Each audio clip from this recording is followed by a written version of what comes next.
Sharon Louise Carr was born on December 21, 1979, in Belize, a country that was under British rule for a long time and was once called British Honduras. She was raised by her biological mother and stepfather as one of 4 children.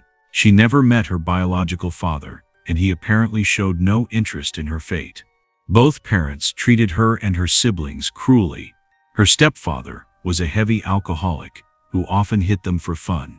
Her mother also drank frequently and had a quick, explosive temper, which led her to raise her hand against her own children. In 1986, the family moved to England, specifically to the town of Camberley in the county of Surrey. Shortly after the move, Sharon's mother's marriage to her stepfather fell apart. This happened right after a serious incident, during which a domestic dispute ended with Sharon's mother pouring boiling fat over her husband. Once he left, the only one employed at that time, the family's situation declined drastically. In that context, Sharon even had to be placed in foster care for a short time. At school, she was initially described as a polite and outgoing girl, but over time, others noticed her behavior worsening quickly. She had marked discipline problems, and it seemed as if she deliberately tried to attract as much attention as possible. Some teachers felt her behavior was simply inappropriate. Sharon's life was never truly good. She did not have the right role models. Her own mother did not like her and showed her only indifference. It may seem as though I am trying to excuse her actions, but I am not. I only want to explain how she became the way she was. Still, I am aware that we can never fully understand her motives. The move from Belize to England was supposed to offer a chance to leave behind a past filled with aggression and pain and begin a new life, but that did not happen. The psychological trauma the girl had experienced at a young age strongly influenced her development. She simply had no opportunity to adapt to a new, more normal life. Sharon was already different and stood out from her peers. Physical aggression felt obligatory and natural to her. She loved to pick on her classmates, and it brought her incredible pleasure, akin to excitement. At home, nothing changed. Her mother's violent temperament remained evident in her new relationship as well. Sharon's first exposure to calculated aggression took place under her mother's careful supervision, as her mother firmly believed in rituals that often involved animal sacrifices. Sharon herself saw the skills she learned as an opportunity, and she was fascinated by the sheer cruelty toward other living creatures, to put it mildly. Around that same time, pets began disappearing in the neighborhood, only to be found later, decapitated. Almost everyone in the area suspected Sharon was behind these strange acts, or at least her mother. Because of this, people in the vicinity began to avoid the family. From the few friends and acquaintances who did stay in contact, it became known that Sharon had indeed used a certain form of physical aggression against a neighbor's dog by cutting off its head. Those same people also spoke of other odd behaviors from the teenager, including repeated killing of various rodents and even allegedly consuming them as food. Naturally, such accounts might be rumors, but we can neither confirm nor deny them. Later, it was said that Carr showed signs of envy toward peers who grew up in wealthy families. She felt it was unfair that her own family lived in poverty. Around the same time, the existing mix of aggression, jealousy, poverty, and animal abuse was joined by illegal substances. Sharon began using them when she was just 11 years old, which certainly impacted her developing brain and intensified her already existing tendency toward psychological disorders and the desire to harm people. The teenager's first victim was Katie Recklin, a hairdresser and stylist. Recklin had many friends and spent her free time like any other young person her age. There is not much information about her, since the main focus of the case remained on the perpetrator, and both Katie's family and her friends were extremely reluctant to speak, due to their grief. In the first few months after the incident, none of them wanted to comment, which is understandable given the brutality with which their loved one's life was taken. The crime itself took place in June 1992. On that day, Katie had broken up with her boyfriend, and to relax, she went to a nightclub with her friends. After spending the night there, she left in the early morning hours of June 7th. She is said to have flagged down a car and asked the driver to give her a ride home. It is still unclear how exactly events unfolded once she got into the car with the criminals. There are very few versions of what happened, all based on Sharon's account, which means some details might be fabricated. According to law enforcement, the perpetrator, accompanied by male accomplices, attacked the victim with a knife and inflicted more than 30 wounds and cuts. The victim's body was then dumped in the woods, where a group of teenagers later discovered it. The theory of accomplices was initially based on the idea that Sharon could not have driven the car and stabbed the victim at the same time, and given her young age, she would not have been able to remove the body from the vehicle by herself. When investigators found the victim's remains, the first thing they noticed was the extreme brutality of the attack. The deceased woman had dozens of stab and cut wounds, some in the genital area. It appeared someone had committed this murder out of bitterness and incredible hatred. Because of these facts, especially the location of some of the wounds, the police initially assumed the crime was committed by a man under the age of 30. Due to the level of brutality, the case received special attention. Authorities knew they needed to catch the perpetrator quickly before he, as they assumed, could commit another gruesome act. As a result, they focused on the theory that the killer was a man, which soon led them nowhere because the search headed in the wrong direction. When we hear about cases like this, it is common that individual law enforcement officers are portrayed as unmotivated or careless. However, in this instance, there was really no neglect or error on the part of the investigators or the police. This case was unique in its nature. Nobody would ever suspect that a 12-year-old girl could be responsible for such a vicious attack. Admittedly, such a theory would sound bizarre, especially at the start of the investigation. There were no clues pointing in that direction. Moreover, crimes in which a female perpetrator kills another female are extremely rare, let alone one in which a 12-year-old girl so cold-bloodedly attacks an 18-year-old. It seemed impossible. To this day, this case is one of a kind.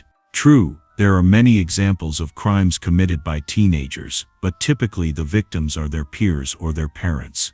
In addition, Sharon did not simply take another person's life, she did it for fun, with no other motive. For those reasons, and because there were no usable leads, the investigation ground to a halt. Sharon went on with her life as usual. Almost 2 years passed since that first attack, and she believed she had gotten away with it. Wanting to recall her emotions and feelings as vividly as possible, she began keeping a diary. She believed that murder was her calling and life's work. In her own words, every time she looked in the mirror, she did not see herself, but rather the devil in her reflection. Another notable fact was her fascination with sharp weapons. She would often draw different knives in her diary, and the one she used to kill Caney was her favorite. The thought of another crime excited her, and she promised herself to commit another one as soon as possible. Exactly 2 years after Caney's death, Sharon carried out another attack. It happened in a building at Collindale High School. Her new victim was a 13-year-old student named Anne Marie Clifford. As soon as Carr entered the school grounds, she went to the girls' restroom. Under the pretense that she had lost some coins, she asked Anne Marie, who was in the restroom, to help her look for the money. Anne Marie was a bit frightened because she knew Sharon's reputation, but to avoid angering her, she agreed to help. It turned out to be a trap. The moment Anne Marie was distracted and looking at the floor, Sharon grabbed a knife and stabbed her victim multiple times for no apparent reason. Anne Marie instantly received several stab wounds, which went as far as her lower back. She might not have survived that day if 5 other girls had not decided to enter the restroom just then. Seeing what was happening, some of them alerted the school administration, and Sharon was immediately taken into custody. She was found guilty of the bloody assault on Anne Marie and sentenced to 2 years in a juvenile detention facility. At that time, the assumption was that once she served her sentence, she would never be released again because she was supposed to be placed in a psychiatric hospital for mandatory treatment. Authorities still did not know that she was also responsible for the murder of Caney. During her time in detention, Sharon repeatedly displayed extreme cruelty toward other inmates and prison staff. She was then sent to a psychiatric assessment center. However, even there she did not behave any better, and tried to strangle several professionals, which led to assault charges. The truth about what happened to Caney was revealed almost by chance. Generally, Sharon never made a secret of having committed that horrible act. She talked about it as if it were her greatest achievement. That is how prison officers learned. She kept telling friends and family about it, as though bragging. She also continued to write about it in her diaries. In the same phone calls, she admitted she had attempted to attack one of the prison staff members she claimed to be in love with. Upon hearing that Sharon was boasting about the attack on Caney, the prison staff informed the investigators working on the case and confiscated her diary.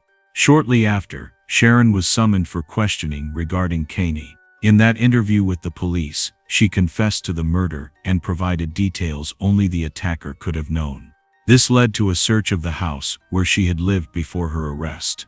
In her room, authorities found her very first diary, in which she had written down her feelings at the time of the attack. By examining Sharon's entries, the officers discovered that she had long exhibited cruelty and physical aggression toward animals. From that point on, Sharon gave various explanations to investigators about the first attack, changing certain details in each version. She always focused on describing the bloodshed and the pleasure she took in it. In total, she was questioned for 27 hours. Sharon repeatedly claimed she had been accompanied by several older young men at the time, and that she forced Caney into intimacy before killing her. She went so far as to name the supposed accomplices, but those men had alibis, and they were quickly dropped as suspects. Sharon's diaries became the key piece of evidence in the case because the specific details she described made it impossible that she had simply made the story up. Investigators still could not grasp how a 12-year-old girl could have done the things she claimed to do to the 18-year-old victim. Despite some unanswered questions, Sharon eventually went on trial for the murder of Caney. Although she had repeatedly confessed in interrogations and described the victim's injuries in detail, she refused to plead guilty in court. However, that made no real difference. Her diary entries were all the jury needed to put the puzzle together. They deliberated for 5 hours before reaching a unanimous verdict. Louise Carr was sentenced to 14 years in prison, making her officially the youngest murderer in British history.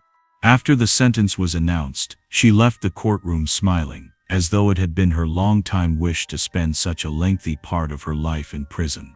The press referred to Sharon as the Devil's Daughter. The media covered the story extensively, emphasizing her obsession with cruelty. After her conviction, she was incarcerated in Prison Holloway. However, in 1998, she was transferred to a psychiatric clinic where she committed multiple assaults on both inmates and staff. During this period, she was repeatedly examined by both conventional doctors and psychiatrists, who determined she suffered from an affective psychosis, a mix of schizophrenia and mood disorders such as depression. They also concluded that she displayed multiple antisocial and borderline personality disorders. At times, she stunned everyone by claiming she believed herself to be a lizard. She even tried to injure herself to find out if it was true.